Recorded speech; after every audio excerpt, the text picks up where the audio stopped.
أشهد أن لا إله إلا الله وحده لا شريك له وأشهد أن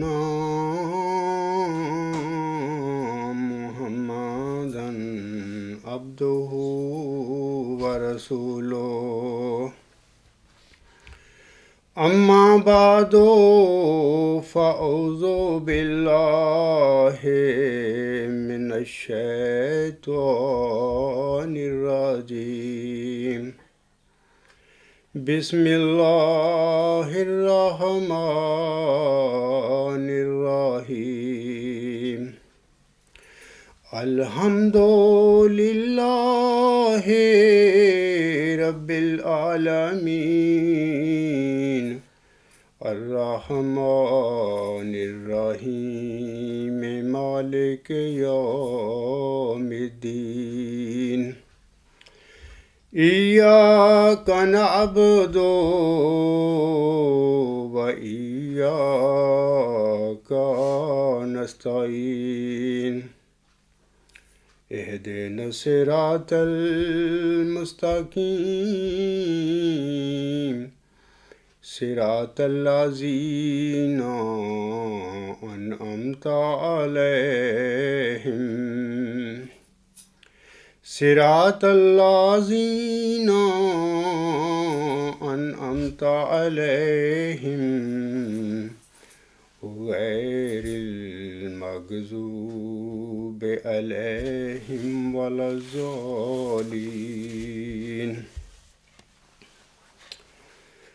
سامعین کرام، حضرت امام مہدی و مسیح موعود علیہ السلام مورخہ 30 دسمبر 1891 کو اپنی جماعت کے افراد کو مخاطب کر کے لکھتے ہیں: تمام مخلصین داخلین سلسلہ بیعت اس عجز پر ظاہر ہو کہ بیعت کرنے سے غرض یہ ہے کہ تا دنیا کی محبت ٹھنڈی ہو اور اپنے مولا کریم اور رسول مقبول صلی اللہ علیہ وآلہ وسلم کی محبت دل پر غالب آئے اور ایسی حالت انقطاع پیدا ہو جائے جس سے سفر آخرت مکروہ معلوم نہ ہو۔ لیکن اس غرض کے حصول کے لیے صحبت میں رہنا اور ایک حصہ اپنی عمر کا اس راہ میں خرچ کرنا ضروری ہے، تا اگر خدائے تعالیٰ چاہے تو کسی برہان یقینی کے مشاہدہ سے کمزوری اور ضعف اور کسل دور ہو اور یقین کامل پیدا ہو کر ذوق اور شوق اور ولولہ عشق پیدا ہو جائے۔ اور جب تک یہ توفیق حاصل نہ ہو کبھی کبھی ضرور ملنا چاہیے، کیونکہ سلسلہ بیعت میں داخل ہو کر پھر ملاقات کی پرواہ نہ رکھنا، ایسی بیعت سراسر بے برکت اور صرف ایک رسم کے طور پر ہوگی۔ اور چونکہ ہر یک کے لیے بباعث ضعف فطرت یا کمی مقدرت یا بعد مسافت یہ میسر نہیں آ سکتا کہ وہ صحبت میں آ کر رہے یا چند دفعہ سال میں تکلیف اٹھا کر ملاقات کے لیے آوے، کیونکہ اکثر دلوں میں ابھی ایسا اشتعال شوق نہیں کہ ملاقات کے لیے بڑی بڑی تکالیف اور بڑے بڑے حرجوں کو اپنے اوپر روار رکھ سکیں۔ لہذا قرین مصلحت معلوم ہوتا ہے کہ سال میں 3 روز ایسے جلسہ کے لیے مقرر کیے جائیں جس میں تمام مخلصین اگر خدا تعالیٰ چاہے بشرط صحت و فرصت و عدم موانع قویہ تاریخ مقررہ پر حاضر ہو سکیں۔ سو میرے خیال میں بہتر ہے کہ وہ تاریخ 27 دسمبر سے 29 دسمبر تک قرار پائے، یعنی آج کے دن کے بعد جو 30 دسمبر 1891 ہے۔ آئندہ اگر ہماری زندگی میں 27 دسمبر کی تاریخ آ جاوے تو حتی الوسع تمام دوستوں کو محض للہ ربانی باتوں کے سننے کے لیے اور دعا میں شریک ہونے کے لیے اس تاریخ پر آ جانا چاہیے، اور اس جلسہ میں ایسے حقائق اور معارف کے سنانے کا شغل رہے گا جو ایمان اور یقین اور معرفت کو ترقی دینے کے لیے ضروری ہیں، اور نیز ان دوستوں کے لیے خاص دعائیں اور خاص توجہ ہوگی، اور تلوسا بدرگاہ ارحم الراحمین کوشش کی جائے گی کہ خدا تعالیٰ اپنی طرف ان کو کھینچے اور اپنے لیے قبول کرے اور پاک تبدیلی ان میں بخشے۔ سامعین کرام، حضور سامنے اپنی جماعت میں جس جلسہ سالانہ کا آغاز فرمایا تھا، حضور علیہ السلام کے اسی جلسہ سالانہ کی مطابقت میں جماعت احمدیہ اصلاح پسند جرمنی ہر سال یہ جلسہ سالانہ جرمنی میں کیل شہر میں منعقد کرتی ہے۔ اس جلسہ سالانہ کا آغاز دسمبر 2010 میں ہوا تھا۔ امسال یہی جلسہ سالانہ 7، 8 اور 9 اگست 2015 کیل شہر میں منعقد ہو رہا ہے۔ جماعت احمدیہ اصلاح پسند کے جو ممبر بھی اس جلسہ سالانہ میں شامل ہو سکتے ہوں، وہ اس جلسہ سالانہ میں ضرور شامل ہوں۔ انشاءاللہ تعالی اس جلسہ سالانہ میں شامل ہونے والے وہی برکتیں اور وہی رحمتیں پائیں گے جو 1 صدی قبل احمدیوں نے حضرت امام مہدی و مسیح موعود علیہ السلام کے جلسوں میں شرکت کر کے پائی تھی۔ آج محمدی مریم اس دنیا میں جسمانی طور پر موجود نہیں ہیں، لیکن آپ کا ماؤ ذکی غلام مسیح الزمان آپ کے مشن، جو کہ غلبہ اسلام کا مشن تھا، کو مکمل کرنے میں دن رات مصروف ہے۔ تم سب اس لحاظ سے خوش نصیب ہو کہ تم نے محمدی مریم کے اس ماؤ ذکی غلام کو پہچانا اور اس کی بیعت کر کے اس کی جماعت میں شامل ہو گئے۔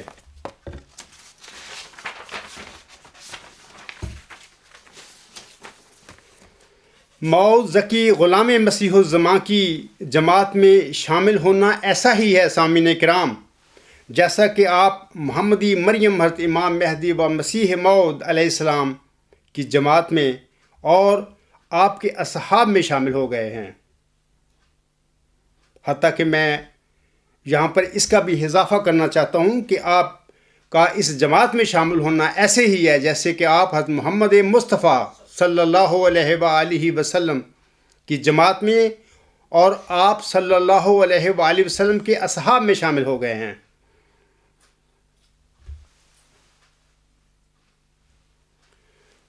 حضرت انس رضی اللہ تعالی عنہ سے ایک حدیث مروی ہے،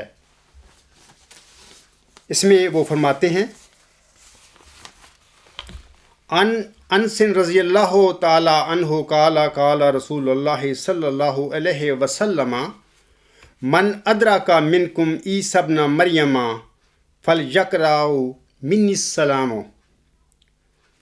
یہ در منشور میں حدیث نقل ہوئی ہے اور حدیقۃ الصالحین کے کسی سابقہ ایڈیشن میں اس کے صفحہ نمبر 399 پر یہ حدیث جماعت احمدیہ کی کتاب میں بھی درج تھی۔ اس کا ترجمہ اس طرح ہے کہ حضرت انس رضی اللہ تعالی عنہ بیان کرتے ہیں کہ آن حضرت صلی اللہ علیہ وآلہ وسلم نے فرمایا، جس شخص کو عیسیٰ ابن مریم سے ملنا نصیب ہو وہ میری طرف سے انہیں سلام پہنچا دے۔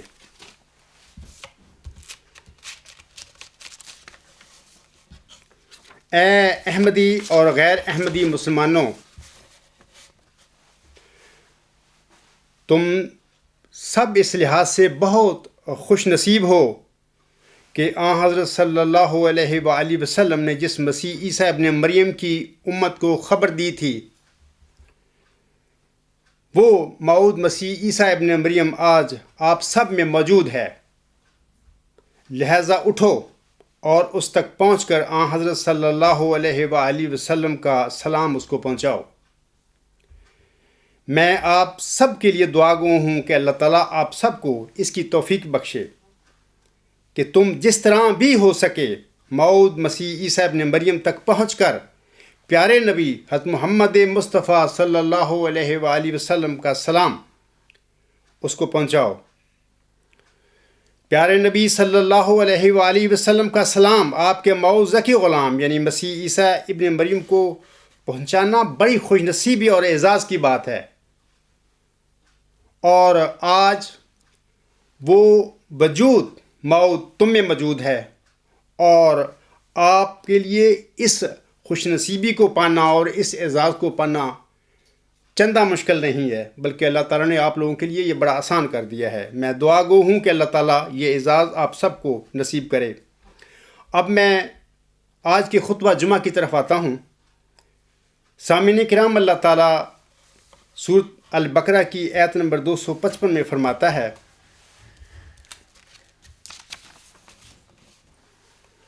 یا ایھا الذین آمنوا انفقوا مما رزقناکم من قبل ان یاتی یوم لا بیع فیہ ولا خلۃ ولا شفاعۃ والکافرون هم الظالمون۔ اے ایماندارو، جو ہم نے تمہیں دیا ہے اس میں سے خرچ کرو اس دن کے آنے سے پہلے جس دن نہ کوئی تجارت ہوگی اور نہ کوئی دوستی اور نہ ہی کوئی شفاعت، اور کافر ہی ظالم ہیں۔ اس میں یہ جو لفظ ہے مما رزقناکم، جو کچھ تمہیں اللہ تعالیٰ کی طرف سے دیا گیا ہے، اللہ تعالیٰ کی طرف سے جو کچھ ہمیں دیا گیا ہے، اس میں مال، دولت، صحت، وقت، عزت، ہر چیز شامل ہو جاتی ہے جو اللہ تعالیٰ کی فضل اور رحم سے انسان کے نصیب میں آتی ہے۔ تو اللہ تعالیٰ فرماتا ہے کہ اس دن سے آنے پہلے جس دن نہ کوئی تجارت اور نہ کوئی دوستی کام آئے گی، نہ کوئی تجارت آپ کو کام آئے گی اور نہ کسی کی شفاعت آپ کے کام آئے گی، اللہ تعالیٰ کی راہ میں اللہ تعالیٰ کے دیے ہوئے اس رزق میں سے خرچ کرو۔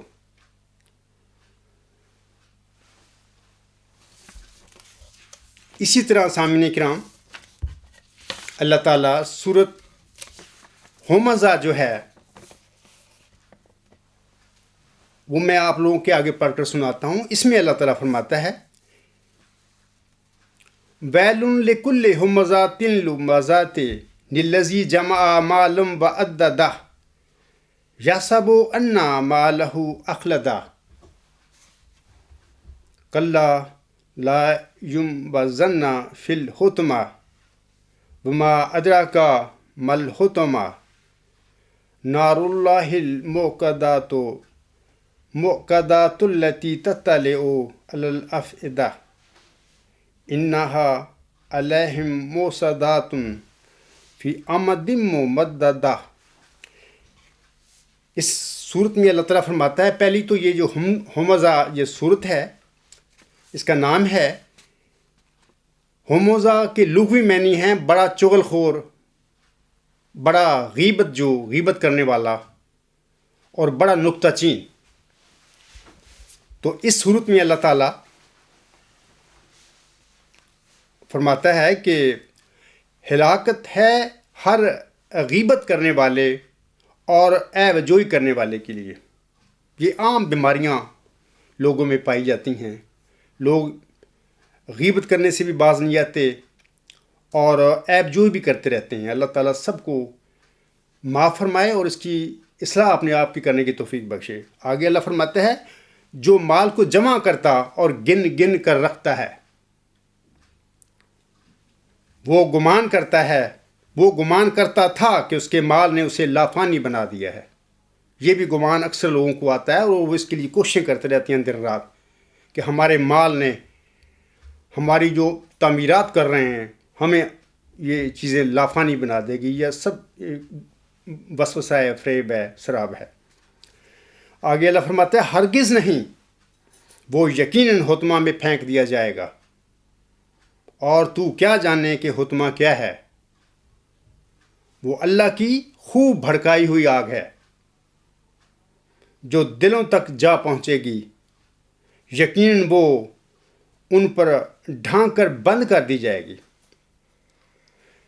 جیسے یہ ہوتا ہے نا کہ بہت زیادہ آگ ہو، اس کو اگر بند کر دیا جائے تو اس کی جو تپش ہے وہ بہت زیادہ شدید ہو جاتی ہے۔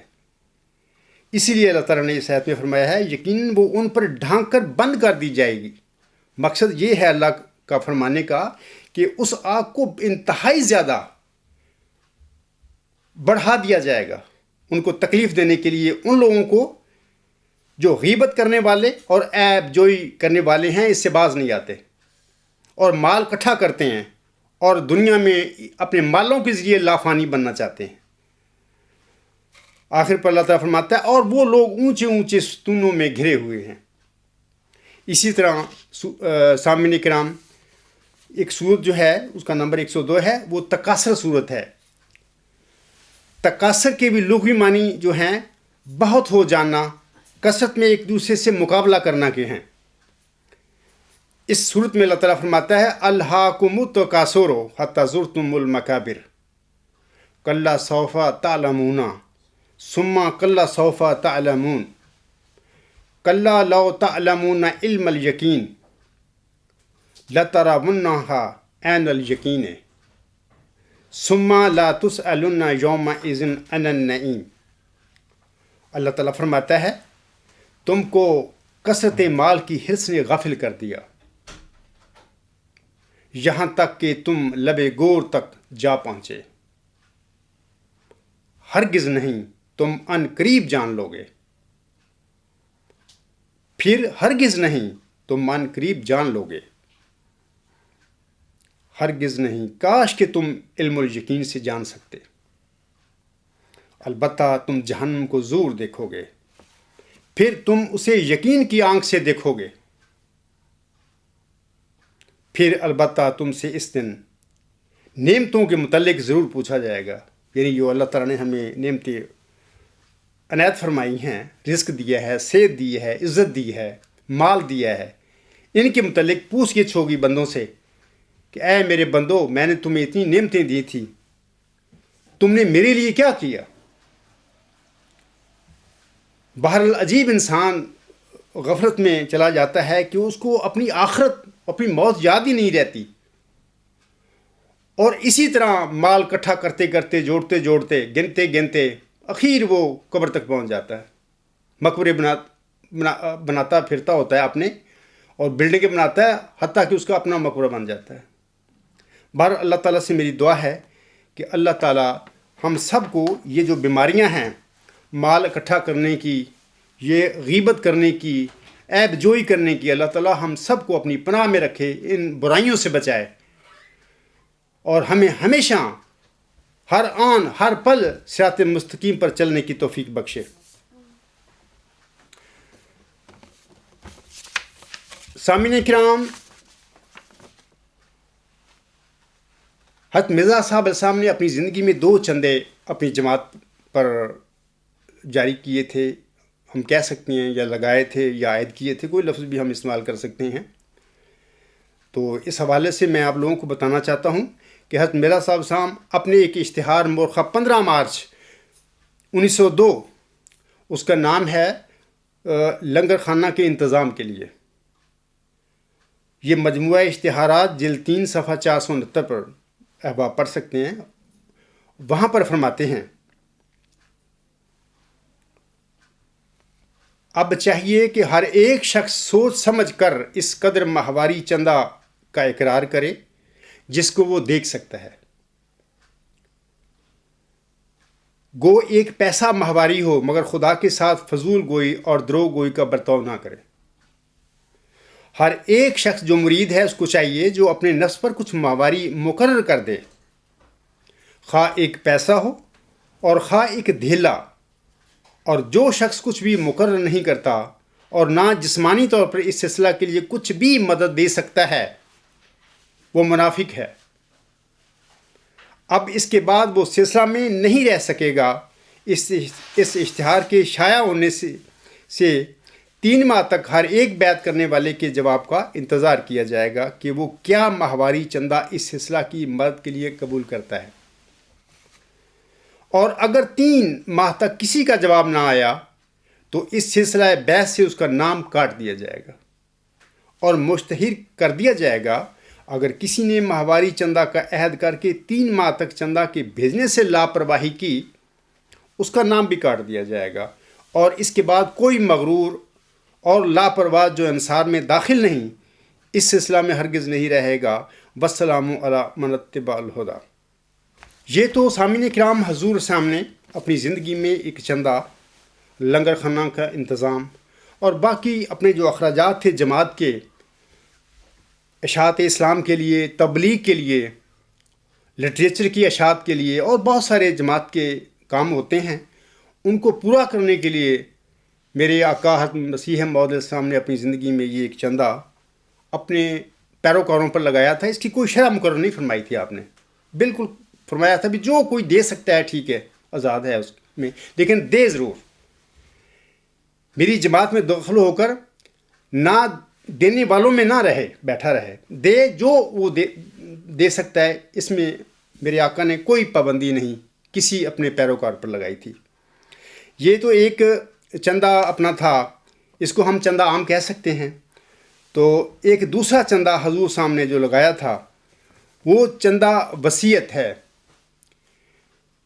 چندہ وصیت کی میں بات کروں گا۔ پہلے میں آپ لوگوں کو کچھ بتانا چاہتا ہوں کہ حضور علیہ السلام نے یہ جو چندہ لگایا تھا، چندہ عام جس کی کوئی شرح مقرر نہیں فرمائی تھی، حضرت بانی جماعت علیہ السلام کی رحلت کے بعد، بلکہ آپ کے پہلے خلیفۃ المسیح جو تھے حضرت مولوی نور الدین رضی اللہ تعالیٰ عنہ کی وفات کے بعد، جب حضور اسلام کی جماعت پر ان کے ایک بیٹے نے ان کی اپنی صدر انجمن احمدیہ جو تھی اس کو ریجیکٹ کر کے، اس کو بائی پاس کر کے جماعت کی قیادت پر قبضہ کر لیا، اور اس قیادت کے بعد جو خلافت کے نام پر ایک گدی شروع ہوئی ان کے بیٹے کی، کہا اس کو خلافت جاتا ہے، جبکہ وہ ایک گدی ہے، ایک جاگیر وہ سمجھتے ہیں کہ یہ ہمارے باپ کی جاگیر ہے، اور وہ اس کا وارث بن کر اس گدی پر بیٹھے ہوئے ہیں، اور ایک کے بعد دوسرا، دوسرے کے بعد تیسرا، یہ سلسلہ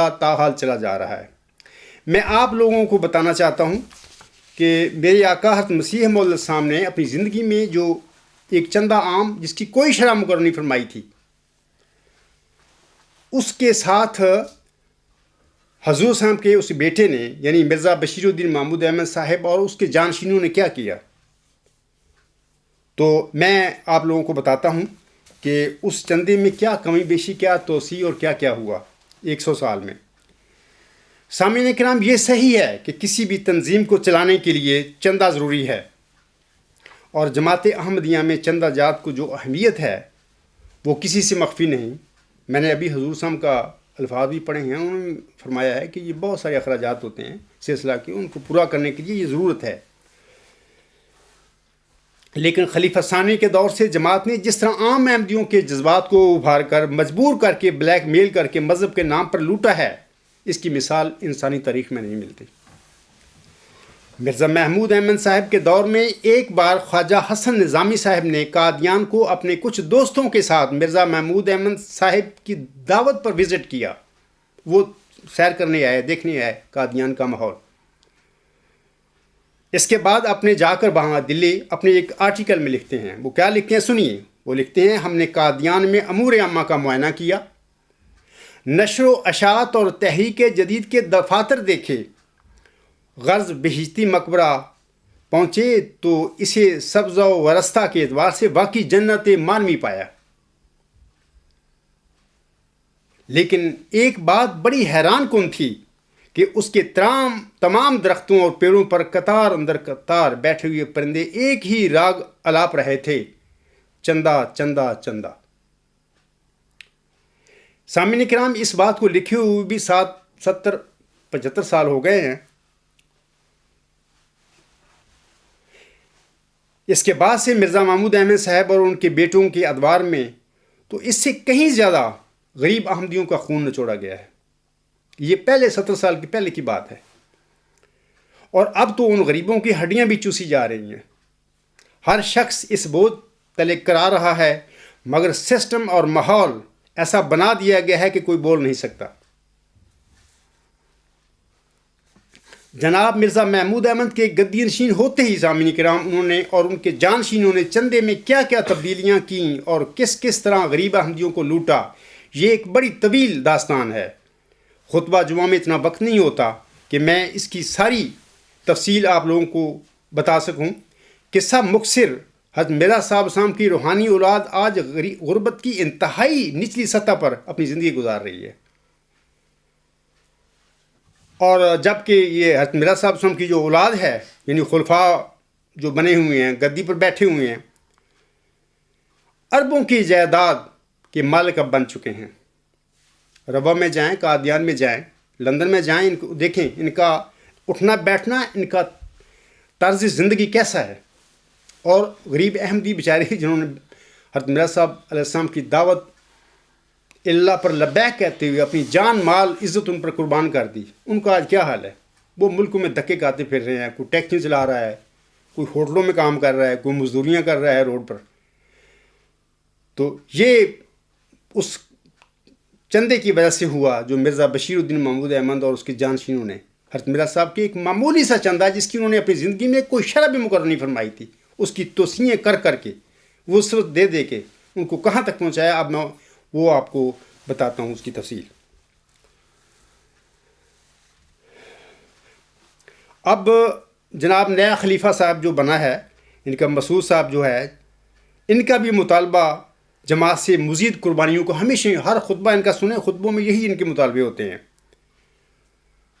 اور یہ بھی یاد رکھیں کہ چندوں کے بقایا جات پر بڑی سختی سے آج کل پڑتال ہو رہی ہے، اس کی وصولی کا حکم دیا جا رہا ہے کہ وصول کیے جائیں لوگوں سے۔ جماعتی چندوں کی فہرست کے حوالے سے آپ سنیں کہ انہوں نے حضور اسلام کا ایک معمولی سا چندہ جس کی کوئی شرح نہیں تھی، اس کو کہاں تک بڑھایا۔ میں اب ان کی جو توسیعیں ہیں، جو ان کی اس میں زیادتیاں کی ہیں، وہ آپ لوگوں کو سناتا ہوں پڑھ کے کہ کتنے چندے انہوں نے لگائے ہوئے ہیں۔ نمبر 1، چندہ عام، ہر شخص کی آمد کا 16واں حصہ لازمی۔ نمبر 2، چندہ وصیت، یہ تو حضور صاحب نے اپنی زندگی میں یہ آپشنل چندہ ہے اور یہ بھی مطلب انہوں نے جاری کیا ہے۔ تیسرا چندہ، چندہ جلسہ سالانہ۔ چوتھا، چندہ تحریک جدید۔ پانچواں، چندہ وقف جدید۔ چھٹا، چندہ انصار اللہ، یہ آمد کا 10واں حصہ، یہ لازمی ہے۔ ساتواں، چندہ اشاعت انصار اللہ لازمی۔ آٹھواں، چندہ سالانہ اجتماع انصار اللہ لازمی۔ نواں، چندہ خدام الاحمدیہ لازمی۔ اور 10واں، چندہ سالانہ اجتماع خدام الاحمدیہ لازمی۔ اور 11واں، چندہ اشاعت خدام الاحمدیہ لازمی۔ 12واں، چندہ اطفال الاحمدیہ لازمی۔ 13واں، چندہ سالانہ اجتماع اطفال الاحمدیہ لازمی۔ 14واں، چندہ اشاعت اطفال الاحمدیہ لازمی۔ 15واں، چندہ لجنہ امام اللہ لازمی۔ 16واں، چندہ سالانہ اجتماع لجنہ امام اللہ لازمی۔ 17واں، چندہ اشاعت لجنہ امام اللہ لازمی۔ 18واں، چندہ ناصرت الاحمدیہ لازمی۔ 19واں، چندہ سالانہ اجتماع ناصرت الاحمدیہ لازمی۔ 20واں، چندہ اشاعت ناصرت الاحمدیہ لازمی۔ 21واں، چندہ مساجد بیرون ممالک۔ 22واں، چندہ مساجد اندرون ممالک۔ 23واں، MTA نیم لازمی۔ 24واں، صدقہ۔ 25واں، زکوٰۃ۔ 26واں، بیوت الحمد۔ 27واں، درویش قادیان فنڈ۔ 28واں، افریقہ فنڈ۔ 29واں، یتامہ فنڈ۔ 30واں، غربا فنڈ۔ 31واں، نصرت جہاں فنڈ۔ 32واں، فضل عمر فاؤنڈیشن فنڈ۔ 33واں، مریم جہیز فنڈ۔ 34واں، طلباء فنڈ۔ 35واں، بے وگان فنڈ۔ 36واں، 100 مساجد جرمنی فنڈ۔ 37واں، 100 مساجد افریقہ فنڈ۔ 38واں، عید فنڈ، یہ فطرانہ کے علاوہ ہے جو عید کی نماز سے پہلے یا بعد وصول کیا جاتا ہے۔ 39واں، فطرانہ۔ 40واں، عطیہ جات برائے ہیومینٹی فرسٹ ایڈ۔ 41واں، ہر دوسرے تیسرے سال نئی دیگوں کی تحریک، یہ بھی ایک چندہ ہے، لیا جاتا ہے باقاعدہ۔ 42واں، خاص تحریکات، مثال کے طور پر لندن کے نئے مرکز کے لیے 5 ملین پاؤنڈ کا ایک چندہ جاری کر دیا کہ جی وہ نیا مرکز بنانا ہے وغیرہ وغیرہ، یہ وہ خاص تحریکات میں آتا ہے۔ 43واں، مساجد کے لیے مقامی جماعتوں سے پنکھوں، کلینوں وغیرہ وغیرہ کا چندے کا مطالبہ کیا جاتا ہے۔ 44واں، بکروں کی قربانی، خلیفہ وقتی صحت وغیرہ کے لیے. 45واں لجنہ کے مرکزی ریجنل مقامی مینا بازار کے لیے دستکاری و دیگر اشیاء کے عطیہ جات. 46واں مقامی اخراجات کے لیے مثال کے طور پر نماز سینٹر کا آدھا کرایہ بعض کو کہہ دیا جاتا ہے کہ جماعت مقامی ادا کرے لوکل، اور آدھا یا اس سے کچھ کم مرکزی جماعت ادا کرے گی. یہ بھی ایک چندے کی قسم ہے ان کی. اور 48واں طاہر فاؤنڈیشن. سامعین کرام، اس فہرست سے آپ کو اندازہ ہو گیا ہوگا کہ اسلام جو کہ دین فطرت ہے، اس کو عام احمدیوں کی جیب سے دین کے نام پر آخری روپیہ تک کھینچنے کی حوث میں نظام جماعت اور اس کے کرت و دھرتوں نے اسلام کو حقیقی اسلام کے نام پر دین فطرت کی بجائے دین چندہ بنا دیا ہے. قرآن کہتا ہے کہ اتنا دو جتنا تجھے تکلیف میں نہ ڈالے. یہ اللہ کا حکم ہے، سورۃ البقرہ میں ہے. اور چندوں کی فہرست جو ابھی میں نے پڑھی ہے تمہارے سامنے، یہ بتا رہی ہے کہ احمدی جائیں جہاں مرضی یہ چندے دیں. یہ ان کی وہ عقیدت حضرت مرزا صاحب اسلام کے ساتھ جو انہوں نے دعوت اللہ، جو ایک عظیم انسان روحانی آدمی تھا، اس کی لبیک کہتے ہوئے اس کی دعوت اللہ پر انہوں نے اپنی جان مال عزت فدا کر دی.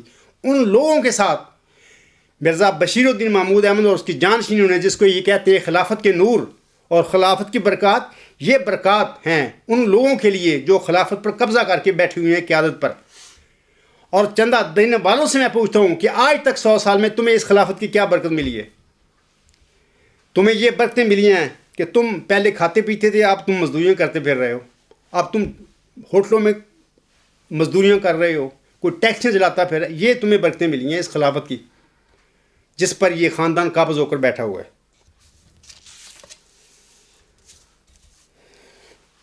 چندہ لینے کے لیے سامعین کرام ہر قسم کے ذاتی، جماعتی، سماجی اور نفسیاتی غرضے کے ہر حربہ استعمال ہوتا ہے.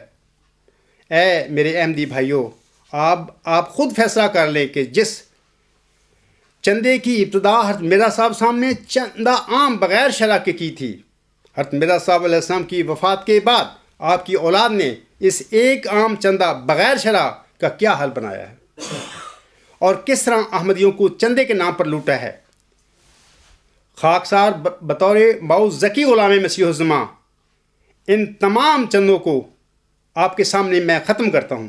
تمہارے پر کوئی فرض نہیں ہے یہ چندے جو ان لوگوں نے ظلم اور زیادتی کے ساتھ تم پر یہ نافذ کیے ہوئے ہیں. یہ تم میں سے تم سب سے حضرت مرزا صاحب علیہ السلام کی عقیدت کا ٹیکس لیا جاتا ہے چندوں کی شکل میں، اور تم پر کوئی لازمی نہیں ہے کہ یہ چندے ان کو دو.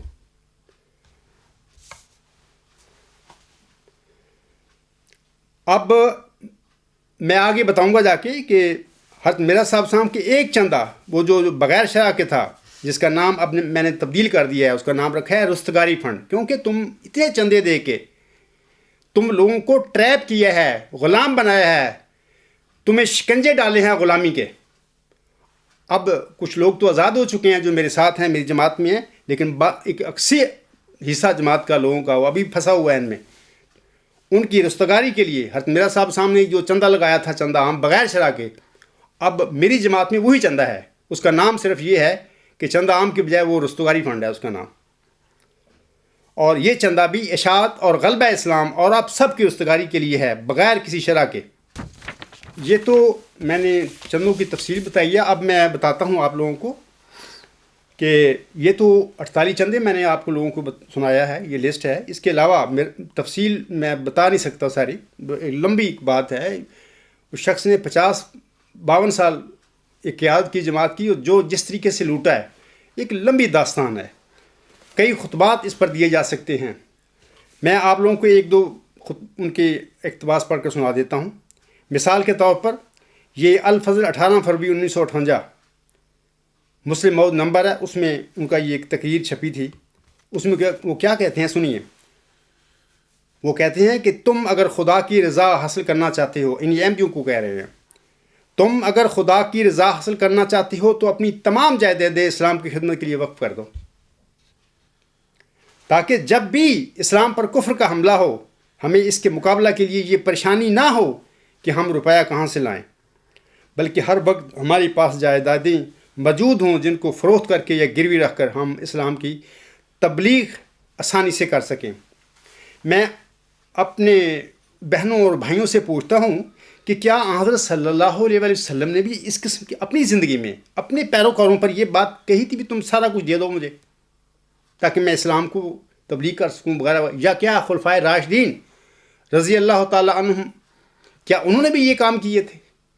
کیا حضرت مرزا صاحب نے بھی اپنی زندگی میں اس قسم کے یہ کہا تھا لوگوں کو بھی سارا مال مجھے دے دو، میں اللہ تعالیٰ نے مجھے بھیجا ہے اسلام کو غالب کرنے کے لیے؟ کیا انہوں نے کہا تھا؟ نہیں، انہوں نے کہا تھا چندہ عام ہے، یہ سلسلہ کی جو اخراجات ہیں ان کو پورا کرنے کے لیے ضروری ہے کہ جو بھی میری جماعت میں داخل ہوتا ہے کوئی شرح نہیں انہوں نے لگایا، وہ ضرور کچھ نہ کچھ ادا کرے۔ یا خلیفۃ المسیح اول رضی اللہ تعالیٰ عنہ نے کوئی ایسی بات کی تھی؟ نہیں، ہرگز نہیں۔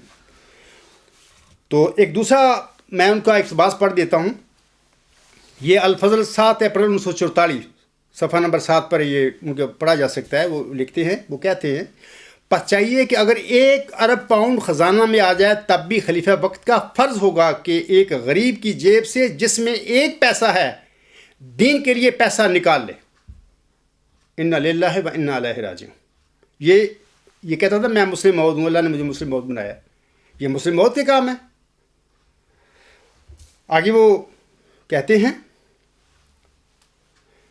کیونکہ اس کے بغیر دل صاف نہیں ہو سکتے، اور بغیر دل صاف ہونے کے جماعت نہیں بنتی، اور بغیر جماعت کے بننے کے خدا تعالیٰ کی رحمت اور برکت نازل نہیں ہو سکتی۔ حالانکہ حضرت صلی اللہ علیہ وآلہ وسلم نے فرمایا، جو اسلام لے کے آئے تھے دنیا میں، بانی اسلام تھے، وہ کہتے ہیں کہ غربت سے پناہ مانگو اللہ کی، کیونکہ غربت انسان کو کفر تک لے جاتی ہے۔ تو یہ شخص کہہ رہا ہے کہ اس کے بغیر دل صاف نہیں ہوتے، اور بغیر دل صاف ہونے کے جماعت نہیں بنتی، اور بغیر جماعت کے بننے کے خدا تعالیٰ کی رحمت اور برکت نازل نہیں ہو سکتی۔ انا للہ و انا الیہ راجعون۔ یہ مسلم موعود تھا۔ کیا یہ محمد عربی وسلم کی تعلیم لوگوں کے آگے پیش کر رہا تھا؟ کیا یہ خلافت کے لبادے میں اور مسلم موعود کے دعوے کے لبادے میں کیا ان مظلوم احمدیوں کو لوٹ نہیں رہا تھا جنہوں نے حضرت مرزا صاحب کی دعوت اللہ پر لبیک کر کے اپنی زندگی ان پر نچھاور کر دی؟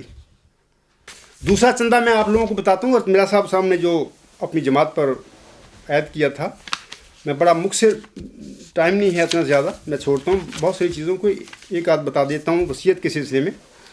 حضور صاحب فرماتے ہیں،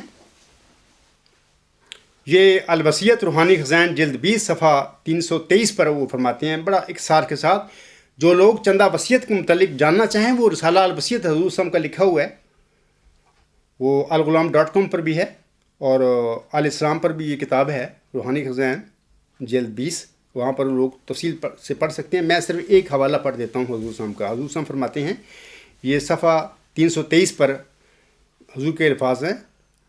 حضور صاحب فرماتے ہیں، ہر ایک صاحب جو شرائط رسالہ الوصیت کی پابندی کا اقرار کریں، ضروری ہوگا کہ وہ ایسا اقرار کم سے کم 2 گواہوں کی ثبت شہادت کے ساتھ اپنی زمانہ قائمی ہوش و حواس میں انجمن کے حوالے کریں، اور تصریح سے لکھیں کہ وہ اپنی کل جائیداد منقولہ و غیر منقولہ کا 10واں حصہ اشاعت غرض اغراض سلسلہ عالیہ احمدیہ کے لیے بطور وصیت یا وقف دیتے ہیں، اور ضروری ہوگا کہ وہ کم سے کم 2 اخباروں میں اس کو شائع کرا دیں۔ بہرحال یہ تفسیر ہے، رسالہ الوصیت میں ہے، لیکن میں آپ لوگوں کو بتانا چاہتا ہوں کہ جتنی بھی رسالہ الوصیت میں ان لوگوں نے جمع تفریق کی ہے بعد میں 1954 سے لے کر آج تک، وہ ساری ظلم اور زیادتی ہے۔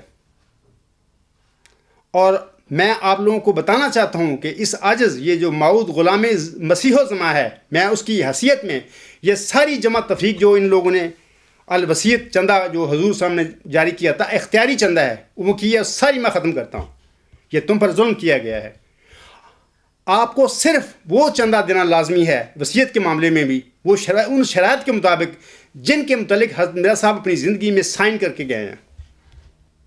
اس کے علاوہ جو بھی یہ جو نام نہاد خلفاء بنے پھرتے ہیں، انہوں نے ترمیمیں کی ہیں، اور جو کچھ انہوں نے اس میں بڑھایا ہے، حتیٰ کہ یہاں جرمنی میں دیر کی باتیں ہیں کہ کنڈر گلڈ ملتا ہے بچوں کا، اس پر بھی چندہ وصیت انہوں نے لگا دیا، یہ رسیونگ بیلٹ بھی لگا دیا. یعنی کس طریقے سے ان لوگوں نے اس چندہ وصیت کو بڑھایا اور اس کے جھانسے میں لوگوں کو لوٹا. جو وصیت کر بیٹھے 2-4 سال چند دے دے، وہ کدھر جائے؟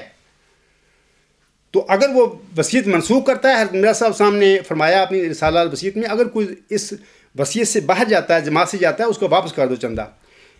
میں ان سے پوچھتا ہوں، کبھی کسی ایک بندے کا جس نے وصیت اپنی دیکھ کے کہ یہ تو ٹھگ ہیں، اس نے وصیت کینسل کی، اس کا ایک چندہ اس نے واپس کیا ہے انہوں نے کبھی؟ ابھی مجھے پتہ لگا ہے کہ ایک آدمی میری جماعت کا ہے جس نے اپنی وصیت منسوخ کی، اور جب اس نے ڈرایا، بتایا کہ جی میں عدالت میں جاؤں گا، اس کو میں نے سنا ہے کہ اس کو انہوں نے جو اس کا وصیت کا چندہ تھا واپس کیا ہے. باقی کسی کو آج تک یہ چندہ واپس نہیں کرتے. تو یہ میں مختصر آپ لوگوں کو بتا رہا ہوں. تو یہ تو حضور صاحب کا ایک وصیت کا چندہ ہے، صرف 10واں حصہ انہوں نے کہا منقولہ غیر منقولہ جائیداد میں سے. تو ان لوگوں نے کیا کیا، میں آپ لوگوں کو پھر ان کے آگے چندہ وصیت کے معاملے میں جو یہ تماشا کر کے بیٹھے ہوئے ہیں میں بتاتا ہوں آپ لوگوں کو. پہلے تو میں چندہ عام کے بارے میں بتایا ہے کہ اس میں کتنے اضافے کیے، 48 تک پہنچ گئے. ہر خلیفہ نیا آتا ہے اور نئی 2-3 تحریکیں جاری کر دیتا ہے. اب آئیں میں چندہ وصیت کی طرف میں آپ لوگوں کو بتاتا ہوں کہ یہ کیا کیا ان لوگوں نے. مرزا بشیر الدین محمود احمد خلیفہ ثانی صاحب جلسہ سالانہ 1942 کے موقع پر اپنی تقریر میں کہتے ہیں، یہ جو میں پڑھوں گا حوالہ، یہ نظام نو 120 صفحہ پر آپ لوگ چیک کر سکتے ہیں اس کو. وہ کہتے ہیں، پھر یہ یاد رکھو کہ وصیت صرف پہلی نسل کے لیے نہیں ہے بلکہ دوسری نسل کے لیے بھی ہے، اور اس سے بھی انہی قربانیوں کا مطالبہ ہے. وہ تو ساری زندگی قربانیوں کی مطالبہ کرتے رہے حضرت مرزا صاحب کے مریدوں سے. اور آگے لکھتے ہیں، اور چونکہ وصیت سے دنیا کے سامنے جنت پیش کی جا رہی ہے، اگلی نسل اس کو لینے سے کس طرح انکار کرے گی؟ بھائی ٹھیک ہے، حضرت مرزا صاحب نے تو یہ آپشنل چندہ تھا، اختیاری، اور اسلام کے غلبہ کے لیے انہوں نے جاری کیا، اور آگے اس جنت کا جھانسا دیکھ رہا اس کی اولاد نے لوگوں کے ساتھ کیا کیا. آج کل یہ چندہ وصیت بلیک میلنگ کے طور پر استعمال ہوتا ہے. کوئی موسی ان کے آگے بول نہیں سکتا، اس کو پتہ ہے کہ فوراً انہوں نے میری وصیت کینسل کر دینی ہے. یعنی بلیک میلنگ انہوں نے بنا لیا ہے. آگے وہ کہتے ہیں، پس دوسری نسل پھر اپنی خوشی سے بقیہ جائیداد کا 1/10 سے 1/3 حصہ قومی ضرورتوں کے لیے دے دے گی. قومی ضرورتیں کہاں ہیں؟ ان کی اپنا مال ہے. وہ جو ضرورتیں ہیں قیادت پر قبضہ کر کے یہ لوگ بیٹھے ہوئے ہیں، یہ ان کا اپنا قبضہ ہے اس مال پر. کہتے ہیں قومی ضرورتوں کے لیے دے دے گی. اور پھر آگے لکھتے ہیں، اور پھر تیسری نسل اور پھر چوتھی نسل بھی ایسا ہی کرے گی، اور اس طرح چند نسلوں میں ہی احمدیوں کی جائیدادیں، سنیے لفظ یہ کیا کہہ رہے ہیں، اور اس طرح چند نسلوں میں ہی احمدیوں کی جائیدادیں نظام احمدیت کے قبضہ میں آ جائیں گی. اب سوال یہ کہ نظام احمدیت ہے کیا؟ کیا ان لوگوں کا اپنا قبضہ نہیں ہے اس پہ سارا؟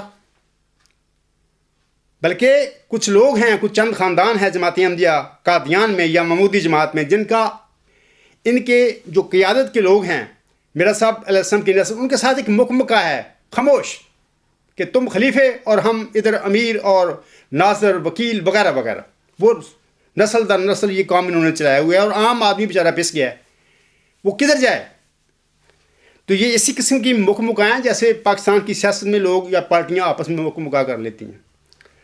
اب سوال یہ ہے سامعین کرام کہ بانیہ جماعت نے تو یہ تحریک اس لیے جاری فرمائی تھی کہ اشاعت اسلام اور غلبہ اسلام کا وعدہ پورا ہو، نہ کہ اس لیے کہ سب احمدیوں کی جائیدادیں اپنے قبضہ میں کر کے انہیں کنگال کر دیا جائے. ان کا ہرگز یہ منشا نہیں تھا. مگر بانیہ جماعت کی اولاد نے یہ پروگرام بنایا ہے کہ احمدیوں بلکہ تمام دنیا کی جائیدادیں اپنے قبضہ میں کر لیں. مندرجہ بالا الفاظ جو ابھی میں نے پڑھے ہیں اپنی تقریر میں باقاعدہ جمع تفریق کر کے اور حساب لگا کر بتاتے ہیں کہ کس طرح چند نسلوں میں احمدیوں کی جائیدادیں ہمارے قبضہ میں آ جائیں گی. اب سوال ہے کہ حضرت مرزا صاحب علیہ السلام کہ عقیدت مندوں کی جائیدادوں پر قبضہ کرنے والا مسلم موت ہونا تو دور کی بات، کیا ایک صالح فکر انسان ہو سکتا ہے؟ وہ تو دنیا دار ہو سکتا ہے بندہ. مریدوں کی جائیدادوں پر قبضہ کرنا اور مال اکٹھا کرنا کیا دنیا پرستی نہیں تو اور کیا ہے؟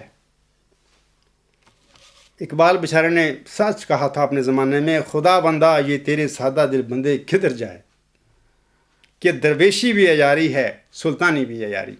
باہر یہ سلسلہ دنیا میں چل رہا ہے. کچھ لوگ مذہب کے نام پہ لوٹتے ہیں لوگوں کو اور بدعات پیدا کرتے ہیں سچے دین میں، خرابیاں پیدا کرتے ہیں، پھر اللہ تعالیٰ کی طرف سے ان چیزوں کو ٹھیک کرنے کے لیے بھی اللہ تعالیٰ کسی بندے کو کھڑا کر دیتا ہے۔ آج یہی ذمہ داری خدا تعالیٰ نے مجھے سونپی ہے، یہی مشن دیا ہے کہ ان لوگوں کا جو گند ہے جماعت احمدیہ حضرت مرزا صاحب وسلم کی، اس کو صاف کر دے۔ تو انشاءاللہ تعالیٰ میں کبھی یقین رکھتا ہوں کہ اپنی زندگی میں یہ سارا کام کر کے اللہ تعالیٰ مجھ سے کروائے گا۔ آگے سنیے ایک اور وہ کیا کہتے ہیں اپنی اسی تقریر جو 1942 کی تقریر ہے ان کی۔ وہ احمدیوں چھوڑ پوری دنیا کو غلام بنانے کا ان کا پروگرام ہے۔ وہ آگے کہتے ہیں اگر وصیت کا نظام وسیع طور پر جاری ہو جائے تو مقصد بھی حل ہو جائے، فساد اور خون ریزی بھی نظر نہ آئے، آپس میں محبت اور پیار بھی رہے، دنیا میں کوئی بھوکا اور ننگا بھی دکھائی نہ دے، اور چند نسلوں میں انفرادیت کی روح کو تباہ کیے بغیر قومی فنڈ میں دنیا کی تمام جائیدادیں منتقل ہو جائیں۔ اب سوال ہے قومی فنڈ کیا ہے؟ قومی فنڈ تو ان کا اپنا ذاتی فنڈ ہے جس پر ایک قبضہ 100 سال سے کر کے بیٹھے ہوئے۔ اس قومی فنڈ کے ساتھ عام احمدی کا کیا تعلق ہے؟ وہ تو بیچارے چندے پر چندہ وہ دیتا چلا جا رہا ہے۔ یہ نظام 9 صفحہ 121 پر ان کے الفاظ ہیں، جناب خلیفہ ثانی صاحب کتنی خلاف واقعہ اور کتنی غیر منطقی کی باتیں کر رہے ہیں اور کتنا جھوٹ بول رہے ہیں کہ جب سب لوگ اپنی جائیدادیں ہمیں دے دیں گے تو وہ بھوکے اور ننگے نہیں رہیں گے اور ان کی انفرادیت بھی تباہ نہیں ہوگی۔ ذرا سوچئے، اگر زید اپنی ساری جائیداد بکر کے حوالے کر دے گا تو پھر زید کی اپنی انفرادیت کیا رہے گی؟ وہ تو مکمل طور پر بکر کے رحم و کرم پر ہوگا اور اس کا غلام اور دست نگر ہو جائے گا۔ ابھی تو کچھ لوگوں نے ان کی جو سسٹم ہے ان میں وسیعتیں کرائی، ان کو بھی بلیک میل کر رہے ہیں یہ لوگ کہ تم نے بولنا نہیں، خاموش، صرف اطاعت۔ پوری دنیا اگر ان کو جائیدادیں دے دے گی وصیت کے چکر میں اس میں، تو دنیا تو غلام ہو گئی۔ یہ غلام بنانے کے چکر ہیں اس شخص کے جو کہتا تھا کہ میں مسلم موعود ہوں۔ وہ مسلم موعود کہاں تھا؟ میں آپ لوگوں کو بتاتا ہوں کہ اللہ تعالیٰ نے جس ذکی غلام کی بشارت حضرت مرزا صاحب السلام کو محمدی مریم کو دی، وہ ذکی غلام اللہ تعالیٰ نے محمدی مریم کے گھر میں بطور جسمانی لڑکا پیدا ہی نہیں کیا۔ تو مرزا بشیر الدین محمود احمد یا مرزا صاحب کا کوئی بھی لڑکا وہ ذکی غلام وہ مسلم موعود کیسے ہو سکتا ہے؟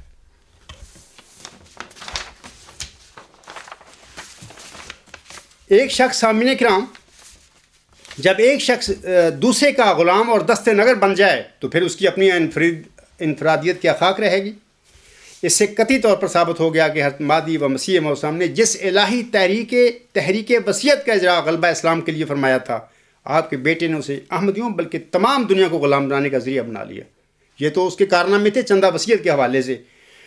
اب سنیے کہ جہاں تک دین کے بھیس میں دنیا کمانے کا تعلق ہے تو حضرت مرزا صاحب السلام اسے سخت ناپسند فرماتے ہیں۔ میں آپ کا ایک حوالہ پڑھ کر آپ لوگوں کو سناتا ہوں۔ آپ علیہ السلام فرماتے ہیں، بعض لوگ تو کھلے طور پر طالب دنیا ہیں اور ان کی ساری کوششیں اور تگ و دو دنیا تک محدود ہے، لیکن بعض لوگ ہیں تو اسی مردود دنیا کے طلبگار، مگر وہ اس پر دین کی چادر ڈال لیتے ہیں، جیسے مرزا بشیر الدین محمود احمد اس کے جانشینوں نے ڈالی۔ جب اس کو اٹھایا جائے، اس چادر کو اٹھایا جاوے تو وہی نجاست اور بدبو موجود ہے۔ اب دیکھو ان کے کارنامے کہ 48 چندے، اس چندہ عام جو بغیر شرح کے لگایا تھا مرزا صاحب نے، اس کے 48 تک اس کو پہنچایا۔ ابھی پتہ نہیں اگر یہ رہیں گے تو کیا ہوگا، ہزاروں تک تعداد جائے گی۔ یہ گروہ، حضور صاحب فرماتے ہیں، یہ گروہ پہلے گروہ کی نسبت زیادہ خطرناک اور نقصان رساں ہے۔ اکثر لوگ جب ان دینداروں کی حالت کو دیکھتے ہیں تو وہ دہریہ ہو جاتے ہیں، اس لیے کہ ان کے اعمال کو ان کے اقوال کے ساتھ کچھ بھی تعلق نہیں ہوتا۔ ملفوظات جلد 8 صفحہ 141۔ یہ جماعت احمدیہ محمود کو چھوڑ کر جتنے بھی لوگ جا رہے ہیں وہ سارے دہریہ ہو رہے ہیں۔ بہت ساری مثالیں آپ لوگوں کے علم میں ہوں گی اور میں بھی جانتا ہوں۔ وہ کسی مذہب میں داخل نہیں ہوتے کیونکہ وہ اس قابل رہتے ہی نہیں کہ وہ اس مذہب پر یقین کریں۔ ان کو ایسا لوٹا جاتا ہے، اس کو ایسا متنفر کیا جاتا ہے اس کاروبار کی وجہ سے، یہ جو لوٹ کا کاروبار ہے، تو وہ مذہب سے توبہ کر جاتے ہیں۔ یہ حضرت مرزا صاحب نے سچ فرمایا ہے کہ وہ لوگ جو ہوتے ہیں پھر دہریہ ہو جاتے ہیں۔ میں اب آپ لوگوں کو آخر پہ میں جماعت احمدیہ اصلاح پسند میں جو چندہ ہے جات ہیں وہ کیا ہیں اس سلسلے میں مختصر بتانا چاہتا ہوں۔ سامعین یاد رکھیں کہ میں نے 12 سال سے میرا دعویٰ اوپن ہے اور میں نے بے شمار سینکڑوں مضامین اور لکھا ہے، کتابیں لکھی ہیں۔ کبھی کسی مضمون میں، کسی کتاب میں نے چندے کی آپ لوگوں کے آگے تحریک نہیں کی۔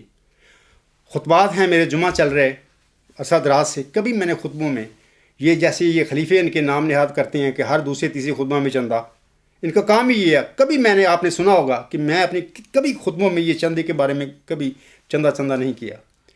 آج میں سمجھتا ہوں کہ میں آپ لوگوں کو محسن یہ ایک میری ذمہ داری ہے. میں خدا تعالیٰ نے مجھے کھڑا کیا ہے, میں اس کا مامور ہوں اور میں ذمہ دار ہوں ان چیزوں کا.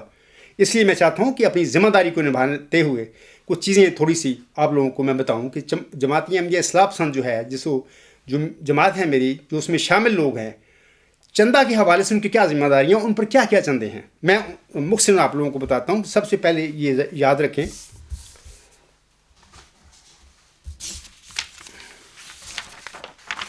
کہ ایک زکوٰۃ ایک فرض ہے, ایک رکن ہے.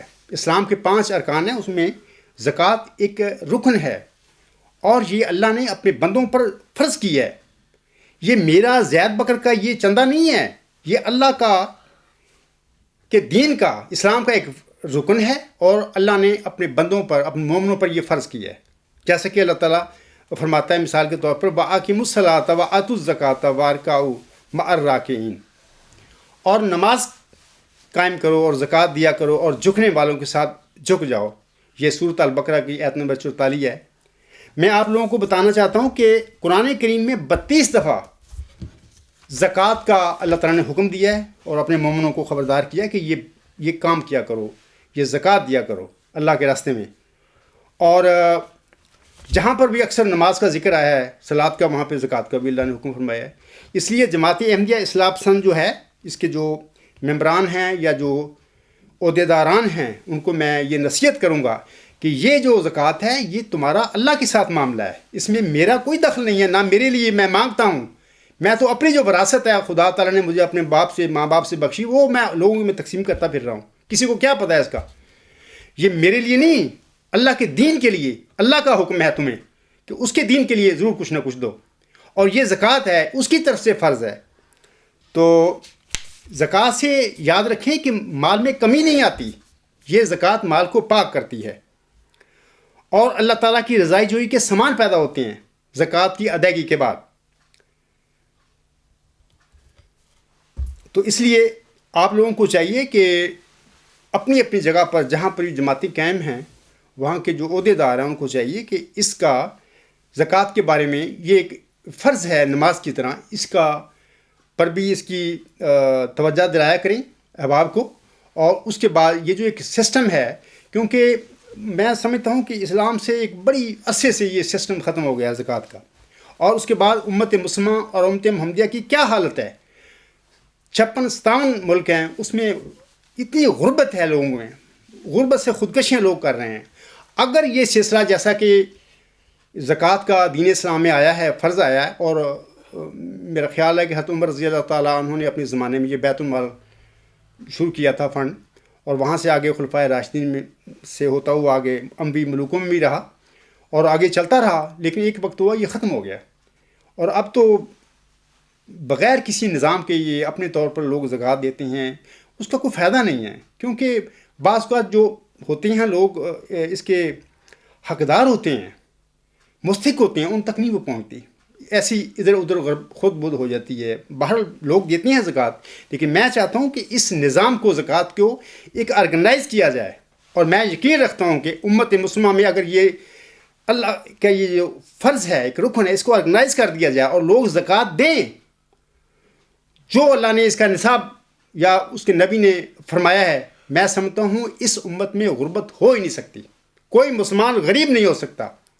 بلکہ میں سمجھتا ہوں کہ جو آہم نے اپنے مود مسیح عیسیٰ بن مریم کے متعلق یہ فرمایا ہے نا کہ وہ وَيُفِيضُ الْمَالَ حَتَّى لَا يَقْبَلَهُ أَحَدٌ, یعنی جب وہ نزول فرمائے گا تو اس کے زمانے میں یہ حالت ہو جائے گی کہ اور وہ مال بھی لٹائیں گے لیکن کوئی اسے قبول کرنے والا نہیں ہوگا. اس کا مطلب یہ ہے سمجھنا کہ جب وہ آئے گا تو اللہ اس کو حالات پیدا کر دے گا, وہ ایسا عالم اسلام کو منظم کرے گا زکوٰۃ کے معاملے میں کہ اتنا مال اکٹھا ہو جائے گا کوئی لینے والا نہیں ہوگا مسلمانوں میں.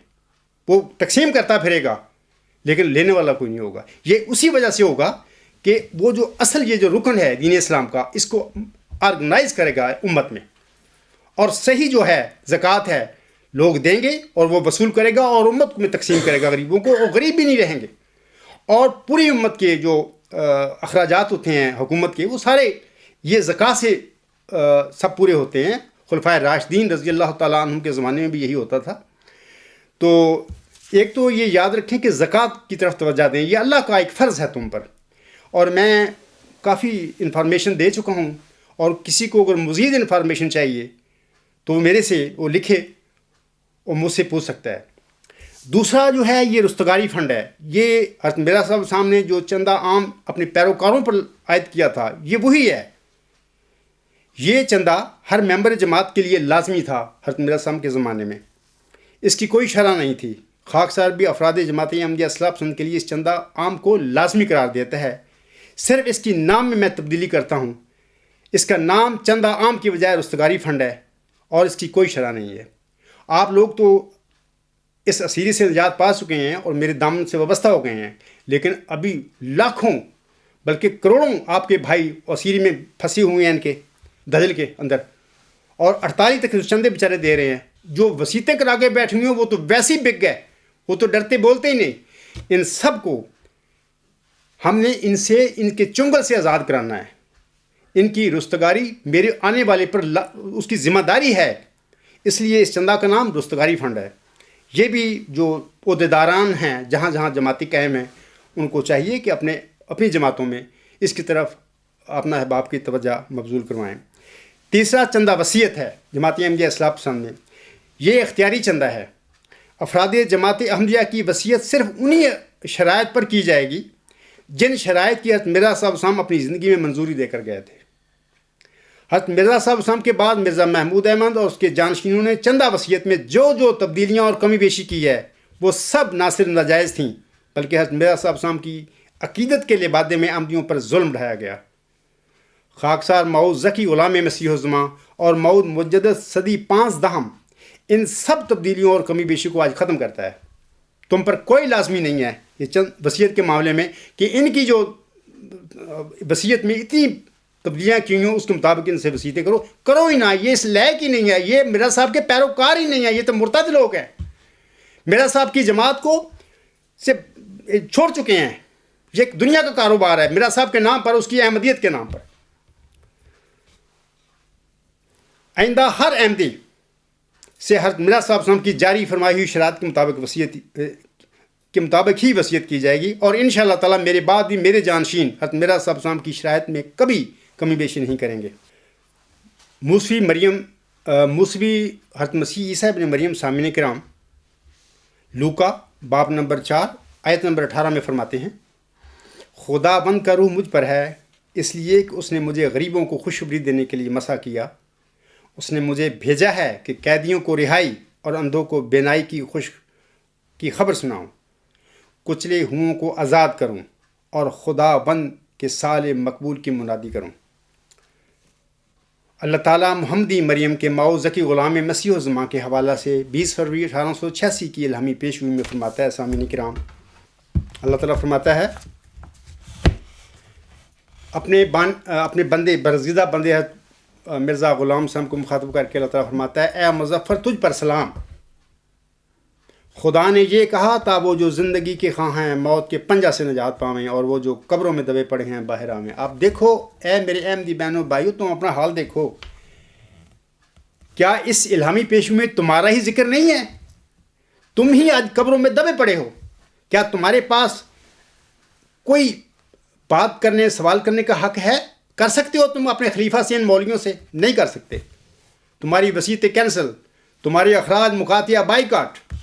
یہ حالت ہے جس کا اللہ تعالیٰ نے ان الفاظ میں ذکر فرمایا ہے، خدا نے یہ کہا تا وہ جو زندگی کے خواہاں ہیں موت کے پنجہ سے نجات پاویں، اور وہ جو قبروں میں دبے پڑے ہیں باہر آویں، اور تا دین اسلام کا شرف اور کلام اللہ کا مرتبہ لوگوں پر ظاہر ہو، اور تا حق اپنی تمام برکتوں کے ساتھ آ جائے اور باطل اپنی تمام نحوستوں کے ساتھ بھاگ جائے، اور تا لوگ سمجھیں کہ میں قادر ہوں، جو چاہتا ہوں کرتا ہوں، اور تا وہ یقین لائیں کہ میں تیرے ساتھ ہوں، اور تا انہیں جو خدا کے وجود پر ایمان نہیں لاتے اور خدا کے دین اور اس کی کتاب اور اس کے پاک رسول محمد مصطفیٰ صلی اللہ علیہ وآلہ وسلم کو انکار اور تکذیب کی نگاہ سے دیکھتے ہیں، ایک کھلی نشانی ملے اور مجرموں کی راہ ظاہر ہو جائے.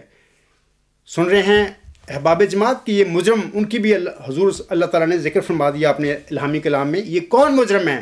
یہ وہ مجرم ہیں جنہوں نے مرزا صاحب علیہ السلام کی جماعت کو ہائی جیک کیا اور اس کے نام پر، اس کی احمدیت کے نام پر اپنی دنیا کے کاروبار چلائے. یہ وہ لوگ مجرم ہیں، پیشگوئیوں پر جھوٹے دعوے کیے. آگے اللہ تعالیٰ فرماتا ہے اس کے ساتھ فضل ہے جو اس کے آنے کے ساتھ آئے گا. وہ صاحب عشق و عظمت اور دولت ہوگا.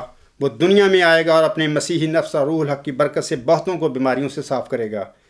وہ کلمۃ اللہ ہے کیونکہ خدا کی رحمت و غیور نے اسے کلمہ تمجید سے بھیجا ہے. وہ سخت ذہین و فہیم ہوگا اور دل کا حلیم، اور علوم ظاہری و باطنی سے پر کیا جائے گا. اور وہ 3 کو 4 کرنے والا ہوگا. اس کے معنی سمجھ میں نہیں آئے. دوشنبہ ہے مبارک دوشنبہ، فرزند دل بند گرامی ارجمند، مظہر الاول والآخر مظہر الحق والعلاء کأن اللہ نزل من السماء. اللہ تعالیٰ فرماتا ہے جس کا نزول بہت مبارک اور جلال الہی کے ظہور کا موجب ہوگا. نور آتا ہے نور جس کو خدا نے اپنی رضامندی کے عطر سے ممسوح کیا. اللہ فرماتا ہے ہم اس میں اپنی روح ڈالیں گے اور خدا کا سایہ اس کے سر پر ہوگا. وہ جلد جلد بڑھے گا اور اسیروں کی رستگاری کا موجب ہوگا. یہ اسیر کون ہے؟ یہ تم ہی تو ہو جن کا ذکر ہو رہا ہے 100 سال قبل 20 فروری 1886 کی پیشگوئی میں. یہ حضرت مرزا صاحب وسلم کے جو انتہائی مخلص پیروکار ہیں، ان کی عقیدت میں جو فنا ہو گئے، انہی کے تو ذکر ہو رہا ہے. آگے اللہ فرماتا ہے اور زمین کے کناروں تک شہرت پائے گا اور قومیں اس سے برکت پائیں گی. تب اپنے نفسی نقطہ آسمان کی طرف اٹھایا جائے گا. وَكَانَ أَمْرًا مَقْضِيًّا.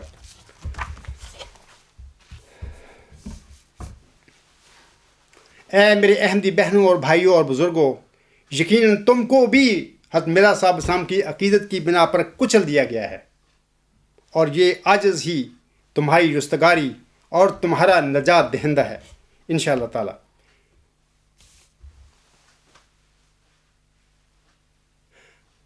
بعض لوگ میری جماعت کے متعلق کہتے ہیں غفار جمبا صاحب کی چند لوگ ہیں یا چھوٹی سی جماعت ہے، یہ کیا کرے گا؟ اتنی وہ تبلیغ کر رہا ہے، وہ اپنا مضامین لکھتا ہے تحریری و تقریری رنگ میں. میں آپ سب لوگوں کو بتانا چاہتا ہوں کہ دیکھو اللہ تعالیٰ کا ایک طریقہ ہے. جب اپنا ایک مرسل بھیجتا ہے دنیا میں، یکدم وہ اس کو فتح مکہ نہیں دے دیا کرتا.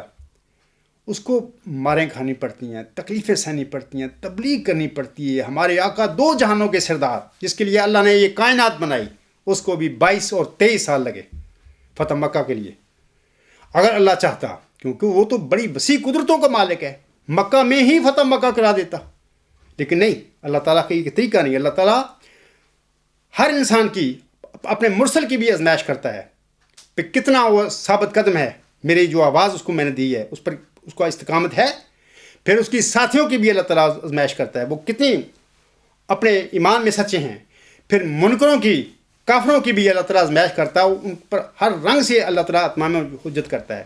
پھر اس کے بعد جا کے پھر وہ وقت آتا ہے جب اللہ تعالیٰ کی مدد غیب سے آتی ہے. جب وہ آ جاتی ہے تو پھر منکروں اور کافروں کو کوئی ڈھیل نہیں دی جاتی. پھر وہ اپنا ان کا انجام جہنم ہوتا ہے. اللہ تعالیٰ اس میں اٹھا کے ان کو پھینک دیتا ہے. اللہ تعالیٰ سے میری دعا ہے کہ آپ سب کو خاصار کی نصائح اور تعلیم پر کما حقہ عمل کرنے کی توفیق بخشے. اور یہ جو ہمارے بھائی ابھی اسیر ہیں، ان کے لیے جو میں جد و جہد کر رہا ہوں دن رات، اور آپ سب کی مدد ہے، میرے ساتھ شامل حال ہے. اور آپ دعا کریں کہ اللہ تعالیٰ کی وہ جو وعدے ہیں مدد کے، انشاءاللہ وہ جلد اللہ تعالیٰ اپنے وہ مدد کے وعدے ظاہر فرمائے اس دنیا میں. اور اس کے بعد انشاءاللہ یہ جو ہمارے بہن بھائی اسیر ہیں، یہ بھی ان جو مذہب کے نام پر ڈاکہ لگا کے پھر رہے ہیں، ان کے چنگل سے آزاد ہو جائیں. بلکہ اگلا مشن جو ہے وہ غلبہ اسلام کا ہے. یہ اسیروں کی رستگاری درمیان میں ایک جگہ سٹیج ہے، آتا ہے، لیکن اگلا مشن موعود ذکی غلام مسیح الزمان کا غلبہ اسلام ہے انشاءاللہ تعالیٰ. یہ جو غلبہ اسلام ہے جس کا وعدہ اللہ تعالیٰ نے ہمارے پیارے آقا محمد مصطفیٰ صلی اللہ علیہ وسلم سے 3 جگہ پر اپنے الہامی کلام میں فرمایا ہے. جیسا کہ اللہ فرماتا ہے هو الذی ارسل رسولہ بالہدی ودین الحق لیظہرہ علی الدین کلہ. تو یہ انشاءاللہ تعالیٰ پوری امت میں اس بات پر اجماع ہے. حضرت مرزا صاحب علیہ السلام اس بات کو تسلیم کرتے ہیں. انہوں نے بتایا ہے کہ یہ جو غلبہ اسلام ہے، دین اسلام کا غلبہ، موعود مسیح عیسیٰ ابن مریم کے نزول کے ساتھ وابستہ ہے. اور انشاءاللہ تعالیٰ اللہ تعالیٰ اس غلبہ اسلام کو اس عاجز کی زندگی میں مکمل کر کے دکھائے گا. آمین ثم آمین. وما علینا الا البلاغ وآخر دعوانا الحمد للہ رب العالمین.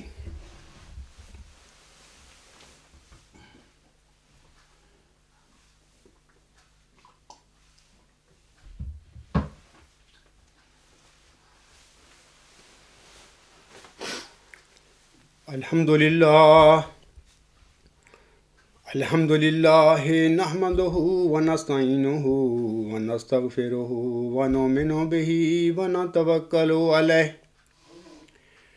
ونعوذ بالله من شرور أنفسنا ومن سيئات أعمالنا من يهده الله فلا مضل له ومن يضلله فلا هادي له ونشهد أن لا إله إلا الله ونشهد أن محمدا عبده ورسوله عباد الله رحمكم الله إن الله يأمر بالعدل والإحسان وإيتاء ذي القربى وينهى عن الفحشاء والمنكر والبغي يعظكم لعلكم تذكرون اذكروا الله يذكركم وادعوه يستجب لكم ولذكر الله أكبر